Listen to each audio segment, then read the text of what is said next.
All right, we're back in season 0.5 with a new Ember Fusillade Titan.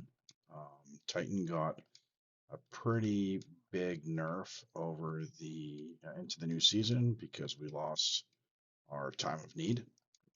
So we are no longer immortal, and we are also need to deal with mana or what we use to cast our spells in a different fashion than we used to. So what I ended up going with is a combo of life remnants and mana remnants. So we'll get into the skills later, but mana remnants is what we're using to cast our main ember, and then we have two casts on criticals and a cast on elemental ailment that we are using a life tap to get into.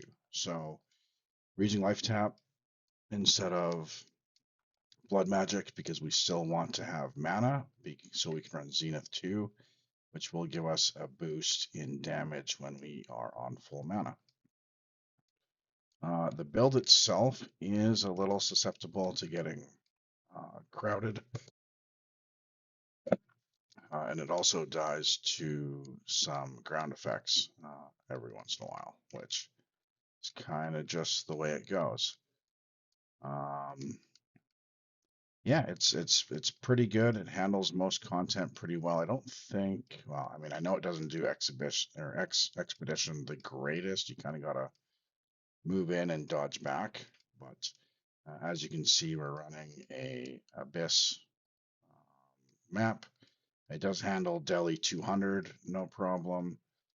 Um, yeah, it's fun. I really like it. This is my fifth season in a row playing Ember Fusillade.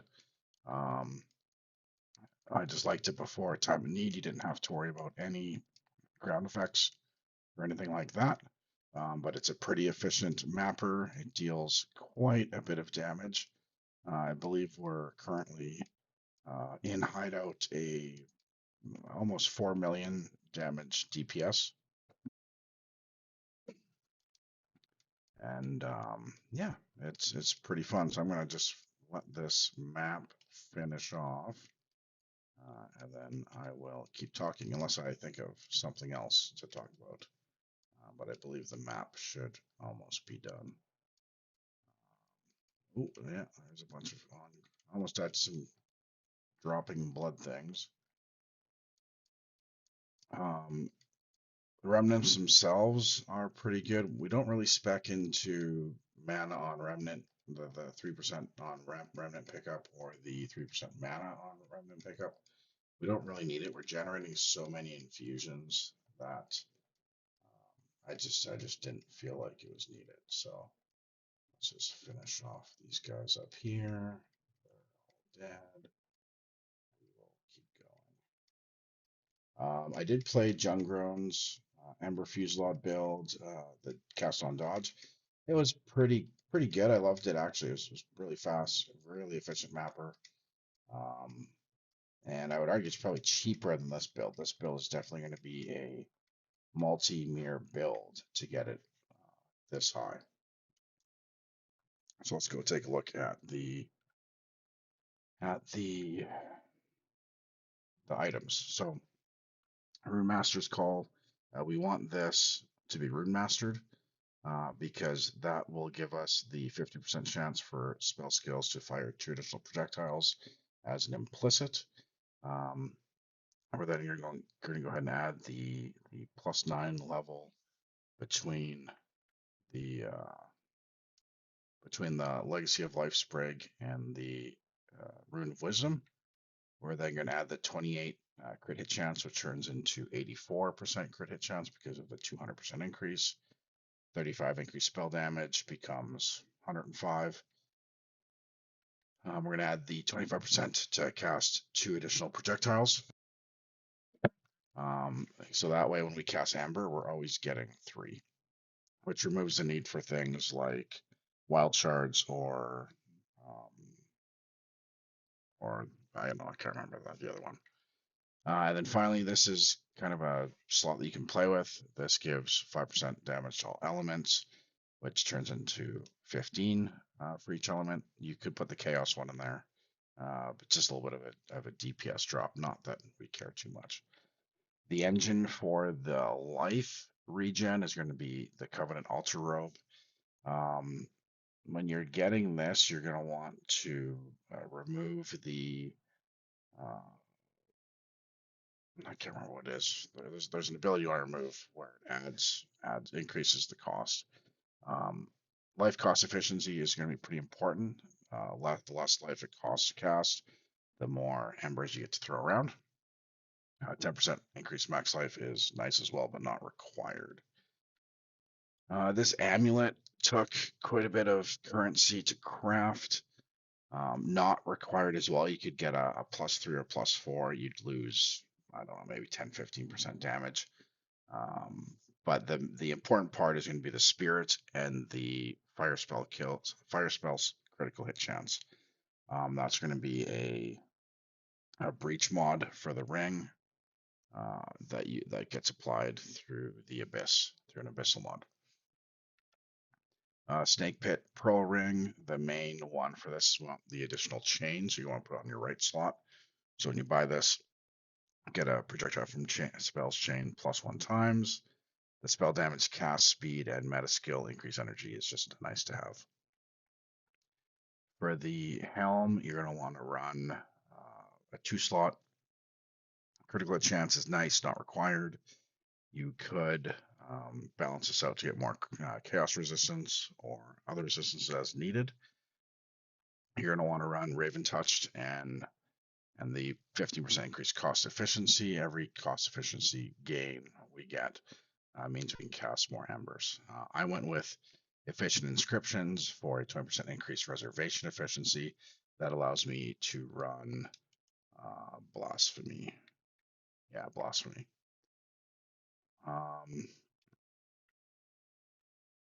Palm of the Dreamer, pretty expensive, but you're going to want to get at least an 8% reduced skill effect duration or less.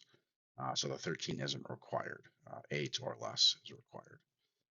And then finally, we're going to take a look at the gloves. This one, you're going to want to run 2 sockets. Well, 1 socket's only required for the 25% increased life cost efficiency. Boots, nothing special here. You shouldn't get energy shield and resistances as needed. And then finally for the Mage's Blood, I would say the only thing important here is going to be the bismuth, because that's how I'm getting or rounding out my elemental resistance. Quicksilver is nice for increased movement speed, not required. Sulfur is nice for increased damage, 60%. And then finally diamond for critical hit chance. So if we remove the belt, you can see we're at 3.8 mil. We remove the belt, it removes, I don't know, about 15-20%. So again, not a big deal, but these add up over time. All right, so if we take a look at the actual skills themselves, the start of the show is going to be Ember Fusillade. It's at level 40. Oh, hold on. Ring. I forgot about the ring. This ring gives +1 level to all spell skills, which, again, pricey, but it is what it is. Not required, nice to have. Extra cold is nice because we are able to freeze enemies, and the increased cast speed is really what you're after with this ring. So Ember Fusillade, 3.8 mil. Efficiency 2. We don't have much mana, so we want this cost as little as possible. Zoph's Pyre. We are a chaos damage build, so but primarily fire first. So our fire damage gets converted into extra chaos. That occurs before the Black Flame Covenant conversion, so it is a pretty big damage increase. Rapid casting, we want to cast as fast as we can. Concentrated area. There is an explosion, which is an area effect on Ember Fusillade, so this just bumps us from 3.8 mil to 5 mil on the explosion. And then finally, Zenith 2. Hopefully, we're going to be at max mana as much as we can. This is just a nice, million damage increase to the DPS. For the cast-ons, this cast-on critical is coming from the amulet. And most of these are going to look exactly the same. Orb of Storms, because we have a reduced duration, this expires pretty much instantly, which means we're going to be getting a infusion from that. The Ember Fusillade itself, that's what we're casting. Adelui's Bloodletting, this could just be a life tap, but this just gives us a bit of a damage increase, or double damage increase, I guess. Concentrated Area, same as before, and Zenith 2. So both of these are pretty big damage increases. This other cast on critical, this is the one from the gem socket. This one is going to be the same. Orb of Storms, Ember Fusillade, life tap, and Zenith 2. We are running Jealous Desire to get the increased spirit efficiency, and that's how I could slot it into the build. Or, sorry, that's how I could slot Blasphemy into the build. Cast on Elemental Ailment. Actually, sorry, if you don't have this, it just means you're going to remove some of the extra gems here. Cast on Elemental Ailment, same setup, Orb of Storms, Ember Fusillade, life tap, Zenith 2, and then finally Tool Stillness, because we do deal some cold damage. I wanted to add this in there, and it also helps with the freeze buildup for tough bosses. This could be anything. Blasphemy, we do like to get up close and personal, so we got Despair, which gives us 59, or gives the enemies 59% less chaos resistance. Magnified Area, so we don't have to be quite as close. Ritualistic Curse, bigger area of effect. Clarity 2, and Mysticism 1. Mana Remnants, this is how we're regenerating our mana for our primary cast. Remnant Potency to get extra mana, and then Harmonic Remnants so we can get them further away, and Clarity 1 just to increase our mana regen. Let's see here. So Impurity off of the Palm of the Dreamer. This is pretty cool in that you can slot things in here and it won't take up any more spirit. So this is where you put all of your expensive things. So 3% life recovered on kill. We kill lots of things. Mysticism 2, this gives us extra damage when we're on full energy shield, which should be quite a bit. I believe I have this slotted in somewhere else as well. Yeah, right here, Mysticism 1, which gives you an extra 30. We also add in Seraph's Heart. This just makes it so, 20% damage makes deal like max res. This makes creatures or enemies in our presence intimidated, which just means they're taking 10% more damage, and we're taking 10% less. And Vitality 2 for extra mana regen. For the tree itself, we are a Titan mainly for this one here. Hulking Form, 50% increase, effective small passive skills. That's how we're able to get to 100% skill effect duration reduction. So from a tree, we're going to get the minimum amount of intelligence we need. I can see I'm 10 over right now, so I can reslot that into strength to get some extra life. But we're picking up anything that has reduced skill effect duration, which is going to be near of hand, and it's also going to be this one up here, forthcoming. So off the tree itself, we're able to get 92% skill effect reduction by getting this node, these two nodes, and again, this node up here. So as we walk around the tree, we're just picking up jewel sockets, and we're picking up crit damage or crit hit chance everywhere we can. So I've got these. The skill, these jewels, they're super expensive, but they're not 100% needed. You could go for something that's a little worse. You just might get a little bit less damage, so not a big deal. 3 voices. I actually had a pretty big Giga Adorned that dropped at the beginning of the year, and that's kind of what spurred the ability to farm a build like this, or to build a build like this. So again, we're just getting jewels as we go. We're getting reduced skill effect duration for these two. We're picking up this one's nice, Remnant Attraction, which allows me to socket into a timeless jewel over on the right hand side. I'll show you that in a minute. And then Event Horizon gives us 53% increased chaos damage. Now we do lose 3 life, 3% maximum life energy shield when we use chaos skill. Luckily, we're not casting chaos skill, so this is just a free 53% increased chaos damage. We are running Black Flame for converting our fire damage to chaos. We pick up these 3 nodes for an extra 80% or 79% increased spell damage if you consumed a elemental infusion recently, which we do all the time. Heart of the Well. This one is pretty nice. The gain 15 and gain 13 of cold and chaos is really nice. And then just the increased crit hit chance and crit damage. An extra 20% damage from here. Again, crit damage, crit hit chance. Now this time lost sapphire is pretty nice.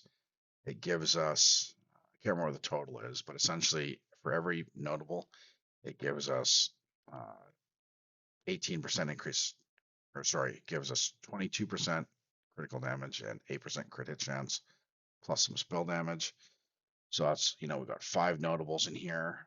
We are picking up these 2, even though they go against these 2. We're only getting this to fill in to get, the notable passive.